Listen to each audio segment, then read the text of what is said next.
Okay, and there we go. So welcome to our workshop, which is using design to make programming accessible to everyone. We're from the Raspberry Pi Foundation, so we're based in the UK. I'll introduce the two of us who will be presenting today. So my name is Ben Hall, and I'm a learning manager in the educator development team at the Raspberry Pi Foundation. So that's I'm responsible for organizing training and devising training programs for educators all around the world, in particularly in the UK, India, the US, and in Africa, in Kenya and South Africa. We also work in some of the markets as well, but those are the main ones. I'll hand over to Ant. So before that, I was a teacher. So I'm previously a computing teacher with 10 years teaching experience and leading the computing department as well. So I'll hand over to Andy, who'll introduce himself. Hi, thanks, Ben. Yeah, I'm Andy. Similar background to Ben, really. I was a teacher, taught for 10 years, and then taught and trained teachers for many years. I work on the curriculum development team, so we create resources to be used by teachers with learners, with students. And Ben and I actually worked together before in one of the teams and produced resources which are used throughout England. And now the resources are being adapted and used further afield. So our current project is in India, but there are several others that we have done or we're working on in similar kind of areas as to Ben mentioned. Thanks. Great, thanks, Andy. And on to the next slide. So some of the things we'll be showing you are based on those resources we've developed over the last few years as well. So you'll see some of those during this session. So we've done the welcome. So throughout this session, you're going to be having lots of opportunities to do some hands-on tasks. There'll be opportunities for some collaboration, some group work, and lots of opportunities for discussion. So please, the more you can involve yourself in this session, the better it will be. But there'll be lots of opportunities for that. I'm going to do a little bit of scene setting first for about another sort of 5 or 6 minutes, and then we'll get right into the tasks where you can all play more of an active part. Great. So first of all, the Raspberry Pi Foundation, a little bit about our mission. So you may have heard of the Raspberry Pi device, or you may not. If you have heard of the device, we are not the people that manufacture or distribute them. That's Raspberry Pi Limited, but we are very closely linked to Raspberry Pi Limited. So we produce educational resources for teachers and educators all around the world. But we are platform and device agnostic. So, for example, here in the UK, we're producing some resources. We produce resources for a device called the Microbit, for example, which does similar things to a Raspberry Pi, but is a different device. So, not the same as Raspberry Pi Limited, but very closely related. So, a little bit about what we do. So we deliver across loads of different products. Here's just an example of a few of them that we currently have. So the top 4 are in formal education. So we've got the Experience AI project, which is quite a new project for us, where we're working with DeepMind to produce some resources to help young people learn about AI. We have a suite of online courses that are designed for teachers, and they go across a whole range of computing subjects. We have the computing curriculum, which is for learners aged 5 to 16, developed initially for learners in England, but now being adapted, as Andy said, around the world. And that's going to be the basis for many of the things we show you here today. And then we have Ada, which is a student platform designed for learners from the age of 16 to around about 19, with lots of kind of self-help and diagnostic questions, which they can go through. So kind of like a study aid. So really good for revision for exams. In addition to that, we have Hello World magazine, which is a magazine for computing educators. That's available free to download, or you can subscribe for the print edition. So there's lots of ways you can access that. That comes out 3 or 4 times a year. Then we have a couple of club-based offerings. So there's Code Club, which is a school-based coding club for learners aged 9 to 13. So that's typically run by teachers or volunteers in school. And then there's Coder Dojo, which is targeting a wide age range from 7 to 17. That's more community based, tends to be in local community spaces, for example, libraries. And that's run again by volunteers as well. It's a little bit less structured than Code Club, but there's lots of opportunities for young people to get involved in computing with those two programs. Finally, we have a worldwide project called Coolest Projects, which runs every year. And that's aimed at trying to encourage young people to develop projects which they can then share with Coolest Projects and showcase them through events. So it was in-person events, and then through the pandemic, it went to online events, and we're now slowly getting back into in-person events again for Coolest Projects. So we've just hosted one in Ireland. There's a regular one in the UK. There's also one in the US, and they are also hosted around the world. So they've been in Belgium, Iraq, India, a whole load of other locations around the world. So that's a little bit about how we deliver. So on to the next slide. Okay, so the computing curriculum is what we're going to focus on today. So it's a free, comprehensive, progressive, adaptable, worldwide available curriculum. There's in the computing curriculum, there's in excess of 150 hours of programming material. It's based on a taxonomy we developed at Raspberry Pi, and that includes programming and algorithm strands. And many of the units are Scratch based. So up to the age of 12 to 13, every year group beyond Scratch Junior for the younger learners, every year group has exposure to Scratch. So it really does flow completely through our resources. And the most important thing for us at the bottom, these are our two principles that were central to the development of the computing curriculum. It is research informed and it is pedagogy based. And we'll expose some of that research and we'll talk about some of that pedagogy as we go through the session now. So what about Scratch and the Raspberry Pi Foundation? So we've developed lots of resources using Scratch, and we use Scratch and resources, as I said. We've also worked with Scratch on the development of the Raspberry Pi physical computing extension, and we're part of the Scratch Collaborative Network. And we hosted the 2019 Scratch conference in Cambridge in the UK. Both Andy and myself were at that. That was a fantastic event. So it's great to be part of this event, having been at the in-person event in Cambridge a few years ago. So I'd say the two words that would best describe how Scratch and the Raspberry Pi, the relationship is that we're really good friends and we collaborate where we can. So that's a little bit of background. I'm going to hand over to Andy now, who's going to introduce levels of abstraction. Thanks, Ben. So this is kind of the meat of what we want this session to be. And before we delve into what we're going to tell you about, I'd like you to spend just 30 seconds, a minute, thinking about what steps do you go through when you are programming. And we'd like you to think beyond just writing code or dragging blocks together. So have a bit of a ponder, whether it's the steps you go through or the steps you get learners or students to go through. And if you want to put any in the chat, any thoughts, you can. We'll just give you 30 seconds to have a think, please.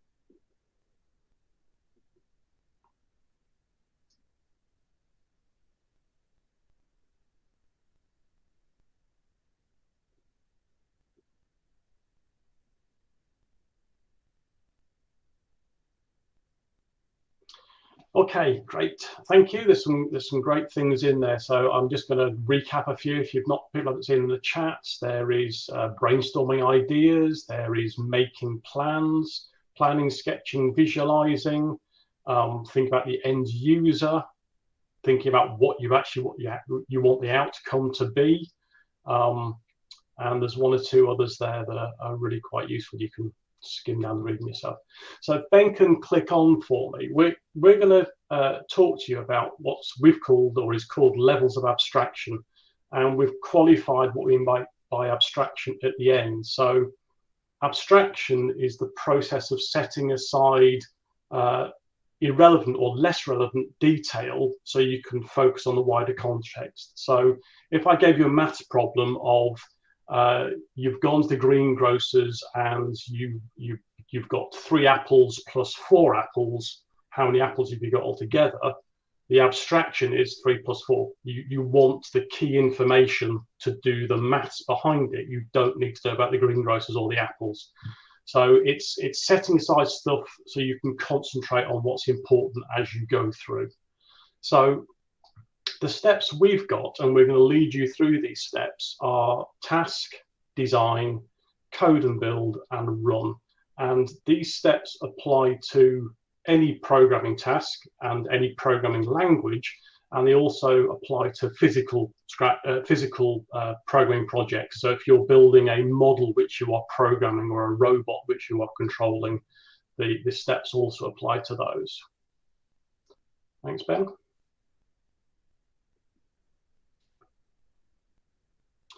So the little things that are appearing are the steps that you go through and you work through. You look at the task, and then you design, and then you code, and then you run. And as you run your code, you may need to go back up the steps to improve what you've done, or evaluate or reflect on what you've created. And we'll show you that as we go through.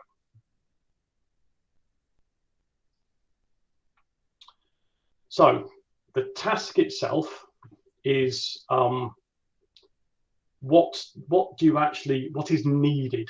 Okay, so typically it outlines the problem to be solved, or it describes what the project should actually do. And we're going to ask you to have a bit of a think about this. And Ben's shared a link, and if he just clicks through for me. Thank you. So if that's your task, what would you do before you set to programming, coding, even designing? What would you consider when you're looking at that task? I'll just give people a moment to think about that.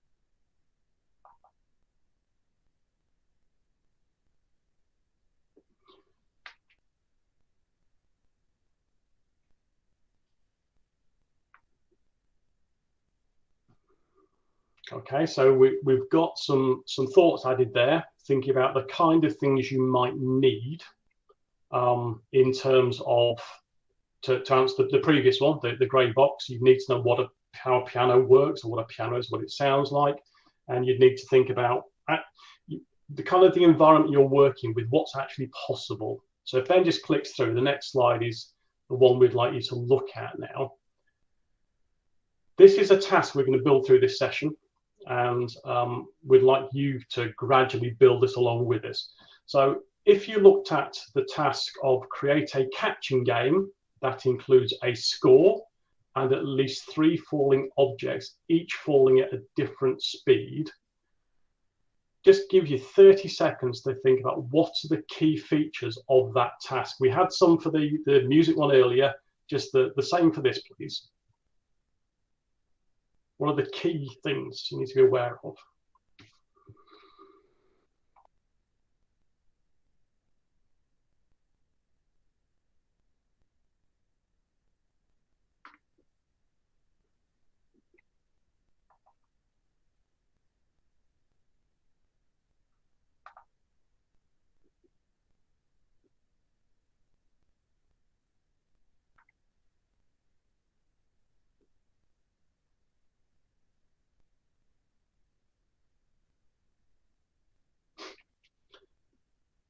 Okay, thank you. So we've got consider the algorithm. We've got you might need variables.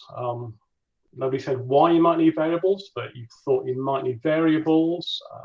How long things take to fall. The fact how is the thing going to fall? It says falling. Where's it falling from? You've got movement speed, and then we've got a few other bits. If Ben just clicks through for me.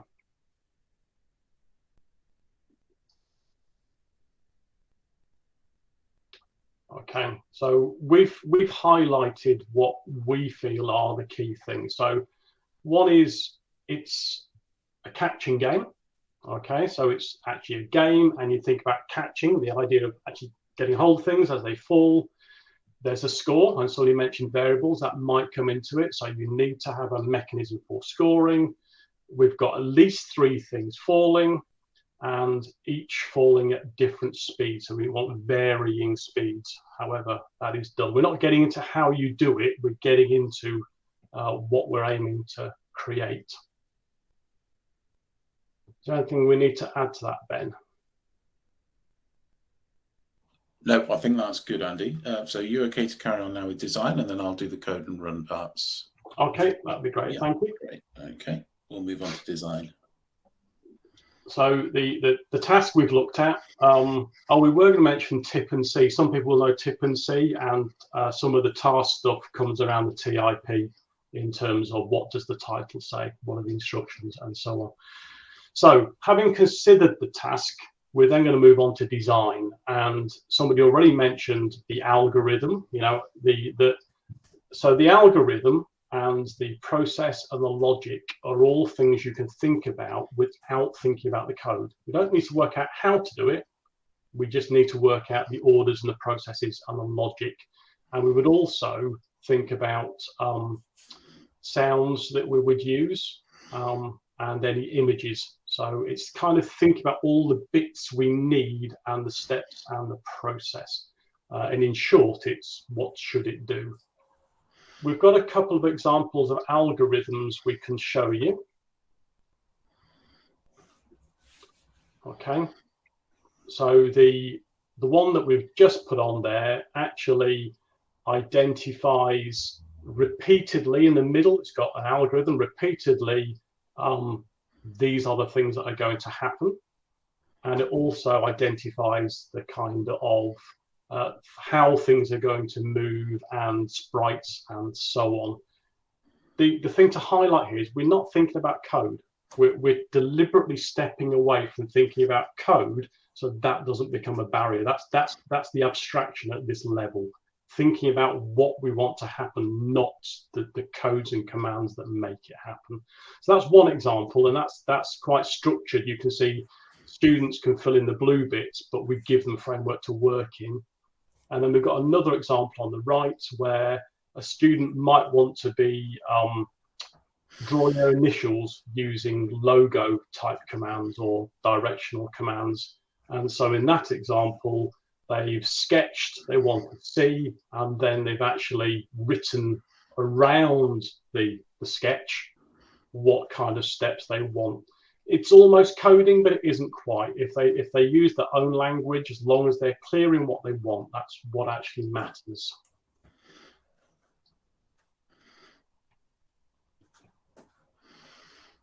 Okay, so we've got a template for you, and we'd like you to think about the task we gave you and have a look at the template which we've shared. Can I just say, Andy, this will give you a copy link to the document. So if you just, once you click on that link, click on copy, then you'll get your own version of that document.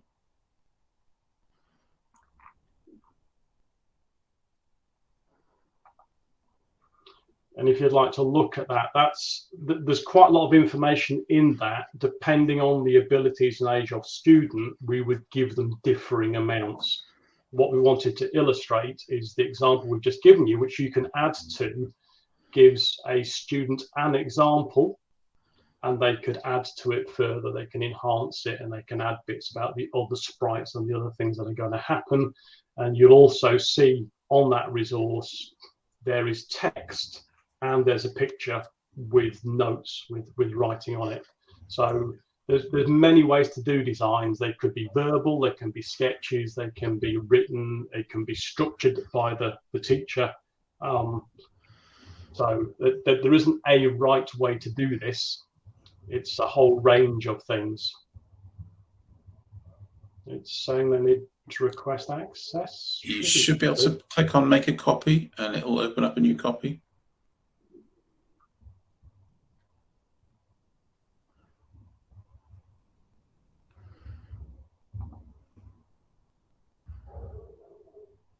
Ah, great. It looks like it is working.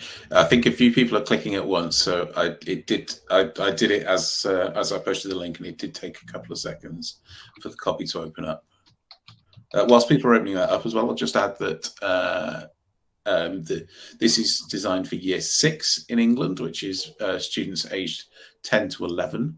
By this point, we would expect them to be introduced to what we term as the 4 main programming constructs. So they'll be familiar with sequence repetition, selection, and variables. Okay, so you're going to have a chance now to look at how you can translate the design document that you're looking at now. We'll give you a couple more minutes to work through the design document.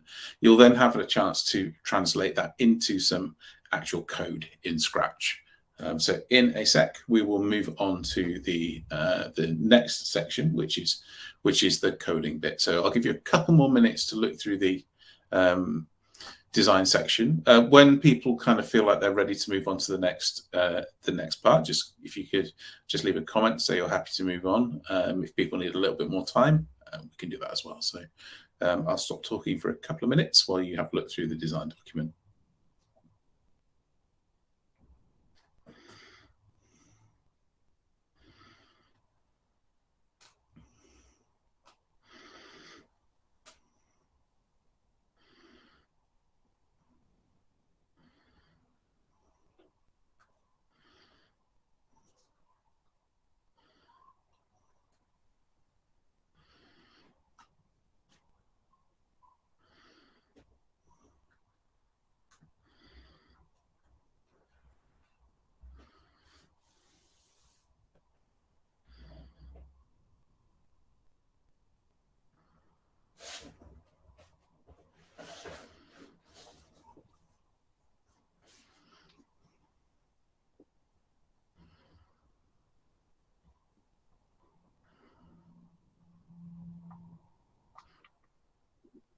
Okay, I'm going to move on now. So we'll now look at the code section. So code or build, we've included build there. So if it was a physical project, you would build as well as code. So the code level is represents the static program that will implement the design from the level above, so from the design level. So in child speak, we would say this you describe this as how it's done in very simple terms. So how will you translate your design into code, and what will that code do? So let's have a look at examples of some code. So I don't need to tell you, because you're here, that this is some examples of Scratch code.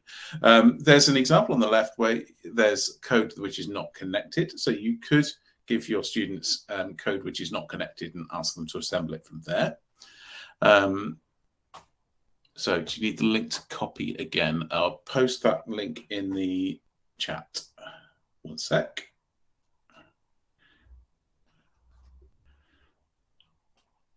So that's the link to get the copy of the design. Oops, I'm not posted. There we are.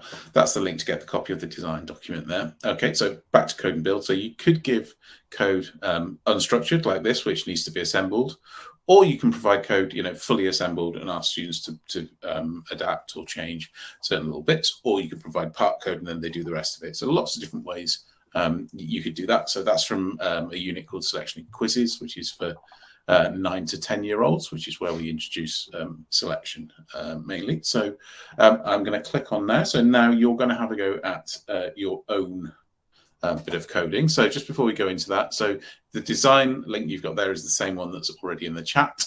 And then there is a code link, which Andy's going to post in a sec, which is typed there also. Andy's posted it there now as well. That will take you into a starter project.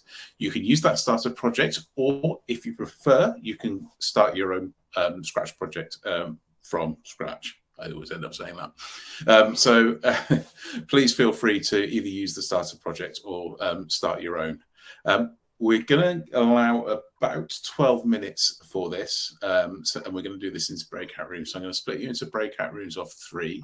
It would be great if you could work collaboratively in your breakout rooms, and then once you come back, you'll have a chance to share the programs you've made. So we've gone through the task stage, we've gone through the design stage, and now you can have a go at the code stage. So give me a couple of seconds while I sort out the breakout rooms. Okay, so we're going to have 3 people per room, and we're going to set that to 12 minutes. So I'm going to create the breakouts now, so I look forward to seeing you in a few minutes.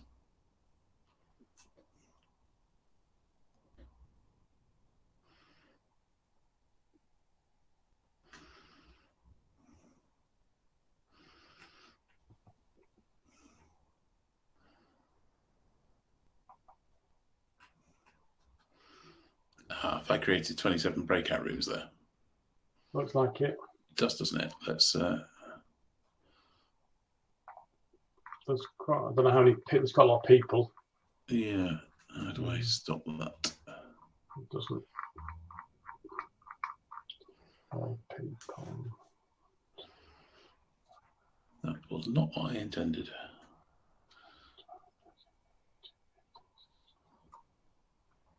I'm going to press regroup. They're in separate rooms. They are in 3s in rooms. Oh, they are they? Okay, that's fine.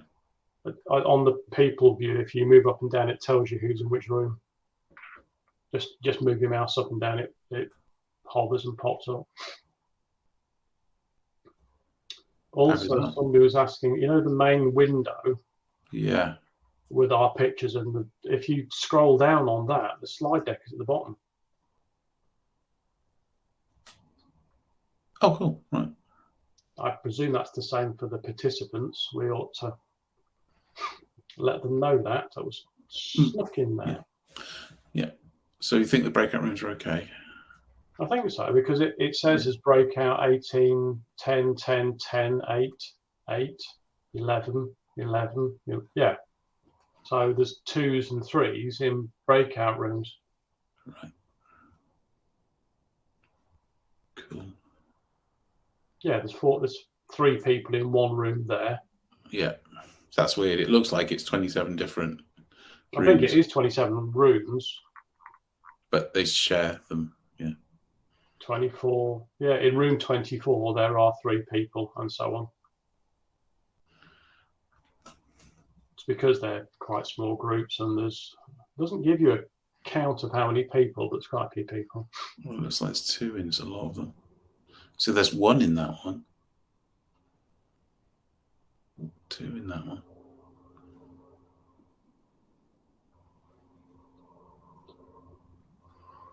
Three in that one. Oh, it's weird. 4 in that one.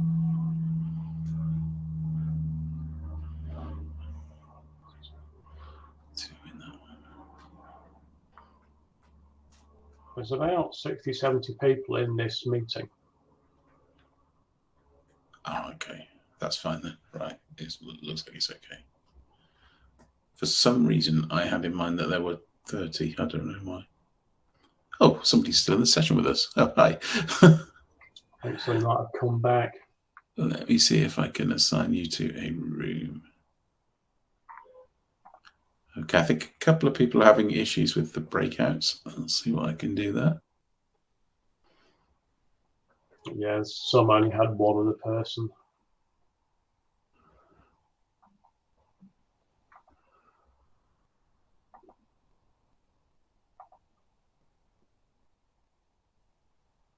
Yeah, it's okay.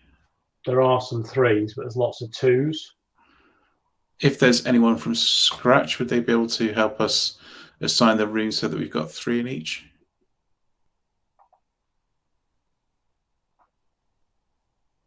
Okay, someone else still in the main room. Okay, there's lots of people still in the main room. Okay.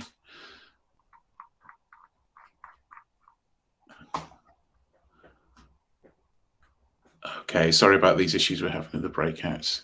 If you are having issues with breakouts, feel free to access one of those links. Feel free to go through with the program on your own. Not ideal, but you can do that if you wish. Yeah, sorry, someone else there with the same issue.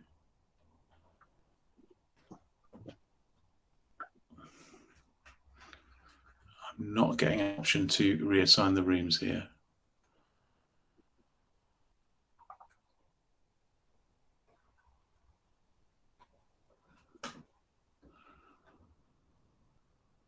Yeah, I suspect you can't. There's only a regroup option, which I think you bring them all back, is it? That'd move everybody, I think, yeah. Okay, it appears there isn't a way of reassigning rooms once breakouts are underway, so apologies if you're still in the main room with us. You are welcome to, as I say, do the projects on your own. And if you've got anything you want to ask us while we're in the main room, feel free. Okay, so for those of you in the main room still, we're going to end the breakouts a little early because of the difficulties we've had with them. So we're going to pull everyone back into the main chat now. So I'm going to do that now. Okay, so I think everybody is now back in the main room. I've ended that breakout a little early. For those of you that were in breakout groups, we had a little bit of trouble assigning everyone to a group, and there was a few groups that were 1 or 2 people. So a few people have had to unfortunately work on their own, which is not what we intended. But I think it'd be useful just to end those rooms a little early. And now in the chat, if you'd like to share your experiences of what you managed to do in the time you were given, and I'll give you a couple more minutes to carry on with your project, should you so wish to. So please, in the chat, please let us know how you got on. Also see that some people have had some issues with sound. Try refreshing and rejoining the session. That often resolves those. It's a little glitchy sometimes. I'm Victor. Can I share my screen? I'm not sure if that's possible. Do you have an option to share? Yes. No. Yeah, I think that may not be possible. I think you need to be an admin to share screen. How did you get on, Victor? Oh, first of all, I added some sprites. For me, I used an apple and a banana. And for the score, I had to create a variable called score, of which after the green flag, when the green flag is clicked, I initialized a score to 0. Then after the sprites touched the ball, I had to change the score to by 1, so that every time the sprites touched the ball, the score changed to 1. Great, good stuff. Yeah, so that's definitely one way we'd expect students to go on that. Thank you very much for that, Victor. So another question coming through. I've been coding with other block-based programs. Is there a destroy this sprite command, or will we simply hide it? You could use hide, certainly. Any other ideas on that one, Andy? Hide it or move it out of sight. Yeah, It's probably show hide. I think so too. Yeah. Okay. Unfortunately, we can't share other people's screens, so we can't see that project. If anyone has a link to a project, they could put that in the chat so other people can click directly into them, as long as they have set the project so it's shareable. So that's one option. Okay, just looking at the time. So I'm going to move on now to the run phase of the project. So next slide. There we go. So at the lowest level of levels of abstraction, we look at how the program behaves when it's run. And in simple terms, what we're saying there is what it does. Okay, so I have an example of a program running. So this is an animated GIF of a Scratch project. Andy's going to put a link up to the project in a second, so you can see it for yourselves. But you can see here we have the bowl moving across. We've got items falling, and the score was initialized and increases each time an item is caught. I think the spiders may decrease the score as well. So we have an example of a project being run there. Now, what you can do for the next few minutes is run your project as well. And we're gonna have another go at breakout rooms here. We'll see if we have more success this time. And the idea is you can share your projects with each other in a breakout room. You can also, as I said, if your project is shareable, please do share them in the chat so that we can have a look at some of your projects. So let's have another go at breakouts.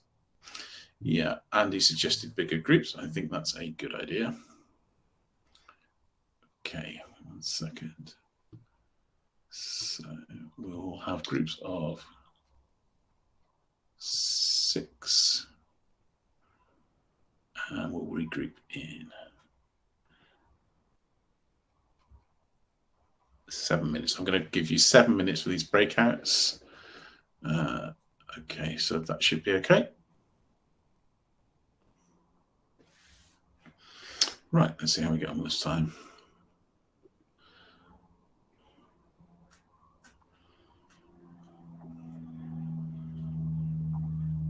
That looks better, I think. Still 19 people in the main room. Yeah. I'm assuming they need to click to join, I presume. Yeah, if you're still in the main room, if you have an option to click to join breakouts, please click on that now. Otherwise, the breakouts look like they've worked a bit better this time.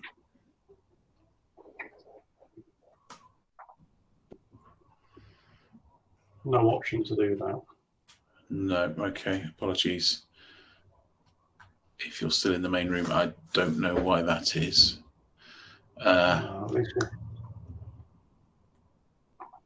We're not at capacity, so it should be okay. But yeah, you can chat in here by all means.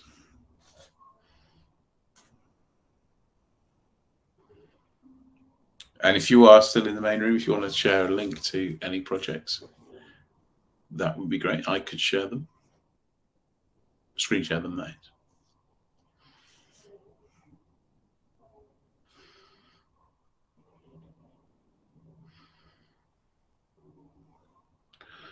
Okay. All right.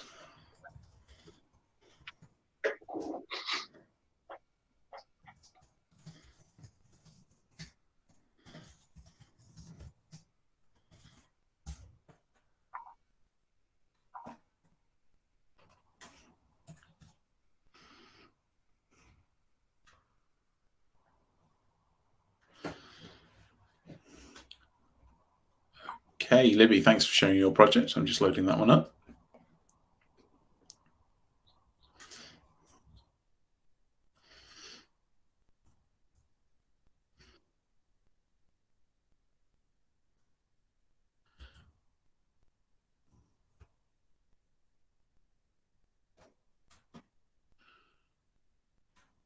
Fabulous.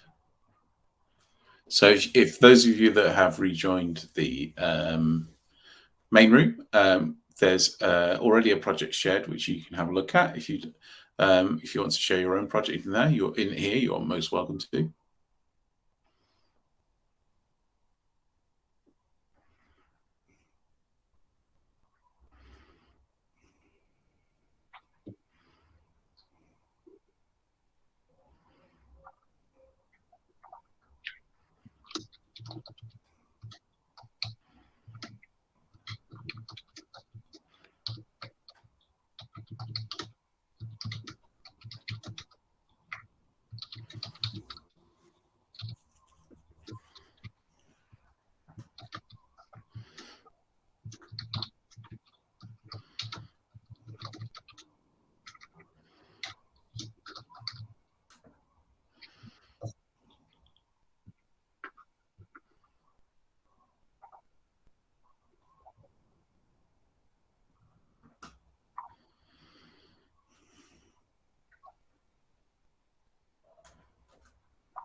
Somebody's asking, what level do we consider Fruit Catcher as a game?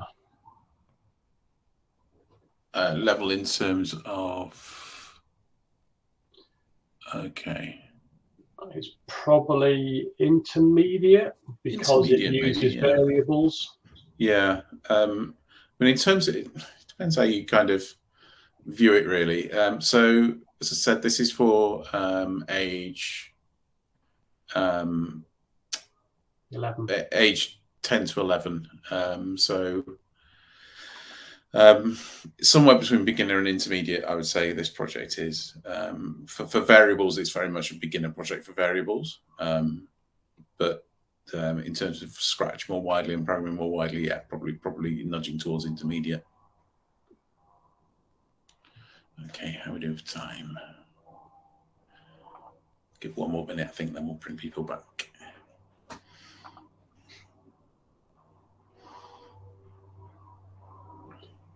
I think if people have kind of managed to get a program together, it'd be good for them to reflect on how their program meets the original plan, the original. Yeah. If Ben, if you just turn the screen to the next slide, people can see the task again. So.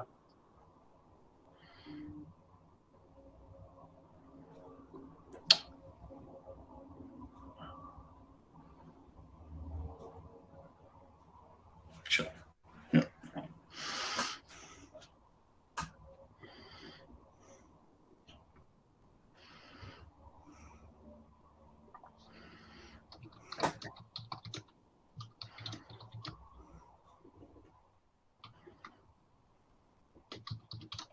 Would you be able to look at that comment, Andy, in the chat, the last one?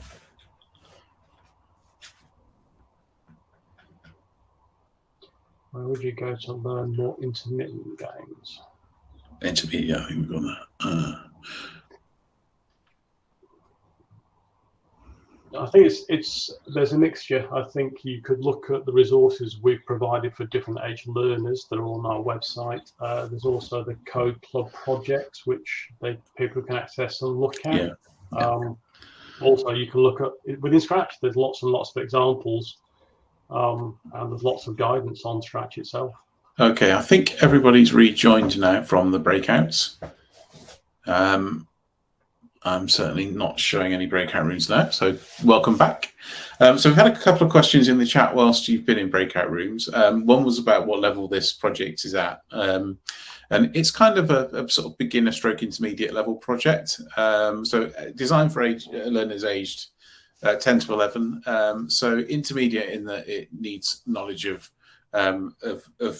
all 4 programming constructs. But in terms of variables, very much a beginner project. And then a second question was, where could you get more projects like this? So you could look at the Code Club section of the Raspberry Pi website, and there's plenty of other projects in the computing curriculum resources. So I'll talk a little bit about where you can go for more information. So apologies for those of you who are having difficulties with connections or breakouts. Hopefully you're all back in now. Okay, so moving on. So just to recap on run. So what you're doing at the run stage, what we've just done at the run stage, is you're going back to the task. So did the project do what the task initially set out? So did you manage to create a catching game that included score and at least 3 falling objects and objects falling at different speeds? So once you run it, you can reevaluate your project against the initial task.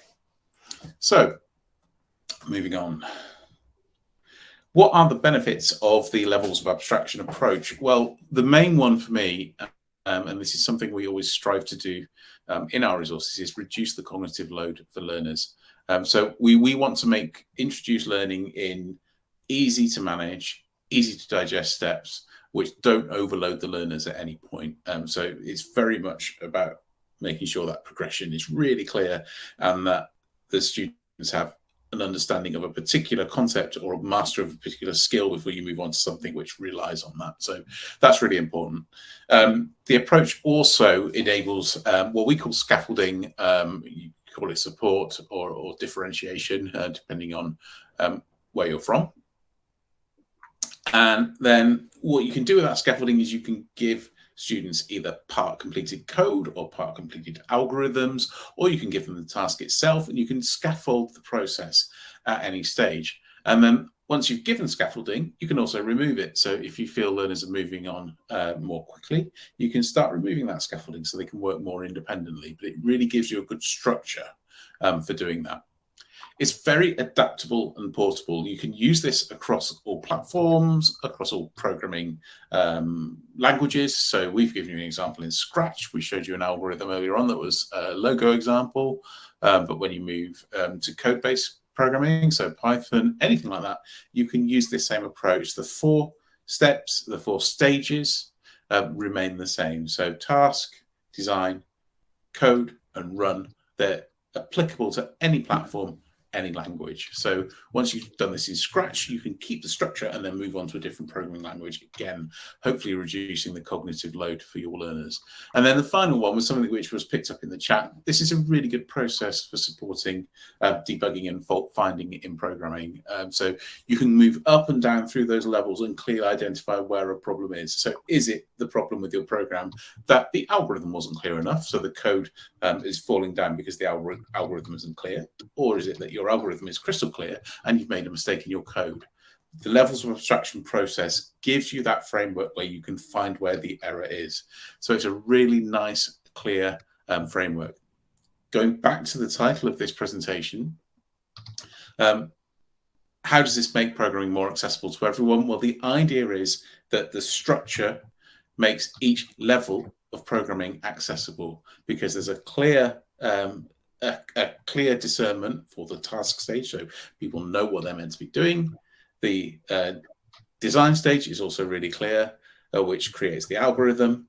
And then once you go into the coding and run stage, again, as I've said before, you've got really clear differentiated steps for programming. So the idea is that makes it a much more accessible process for learners, particularly for novice programmers. So that's what we've shown you in terms of levels of abstraction. I'm just going to give you a slide here with a few links on it. I believe this slide deck is shared lower down in the main window. If not, the slide deck will be available, I think, after the session. So if you want to get hold of these links, they should be on there. So we have a couple of online courses that will be particularly relevant to anyone interested in this approach. So we've got Teaching Programming to 5 to 11-year-olds, which draws on loads of examples from the computing curriculum. So that's where the resources we showed you today have come from. There's also an Introduction to Programming with Scratch online course, which you can look at. Some publication, or one publication which could be really useful, is the Big Book of Computing Pedagogy. So you can access that through the Hello World website. So that's free to download in PDF format. So please do have a look at that. There's some really useful articles in there. I will put some links in the chat as well, so you can see these links for yourself now. So I'll do those in the chat once I finish speaking. So there's a link to the computing curriculum as well. There was a question earlier on about whether it was downloadable as a whole thing or how you access it. So it's chunked into units. Thanks, Andy. Andy's putting some links up in the chat as I talk. Where was I there? Yeah, so we've got the computing curriculum, which can be downloaded by unit, by year group. So that's all on our website. There's the projects page, which is includes the Code Club projects, and they're arranged by pathways. So there's some Scratch pathways on there you can look at. And finally, there's a link to the research paper, which much of this work is based on. So one of the authors of that paper is Jane Waite, who also works at the Raspberry Pi Foundation. And she has just completed her PhD, actually, around using design in programming. So there's loads of places where you can go there for more information. We are on time, so we've got about 3 minutes now. If there's any questions or any follow-ups, please do post those in the chat, or if you want to join, if you want to ask directly using audio, please do that too.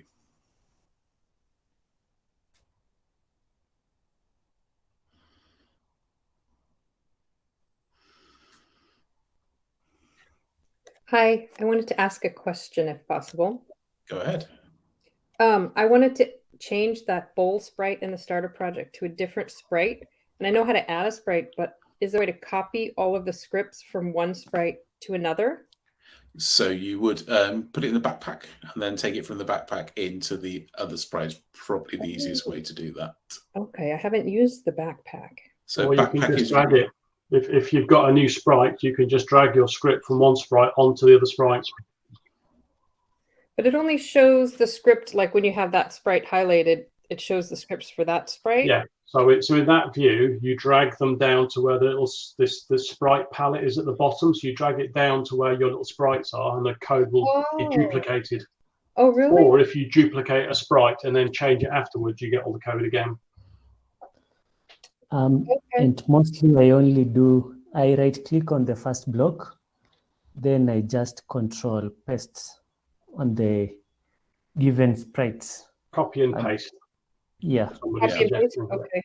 I've only done it like I had a sort of workaround where you add a new costume to your existing sprite and then delete the other costumes. It's kind of like a cheat, but it's sort of cumbersome. Okay. Thank you. A couple of people have pointed out you need to be signed in to use Backpack as well. So thank you for pointing that out. Okay.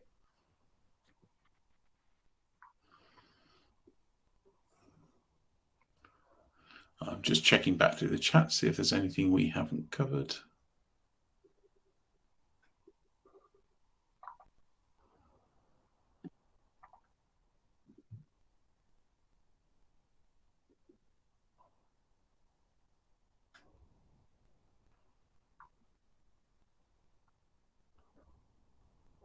There's a few suggestions about copying code, which is helpful for people. Yeah, thank you. Thank you for those.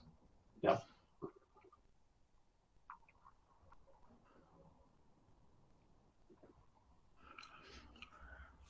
So it looks like the comments are just about finished there. So thank you very much, everyone, for attending our session. Please do explore the links that we shared with you. There's loads of resources that Raspberry Pi produce, all free, all available to everyone. So there's lots of places where you can go for more information on this. Good luck, and I hope you enjoy the rest of the conference. And thank you, Andy, as well. No worries. Thank you. I've always found it useful and enjoyed it. Enjoy the rest of the conference.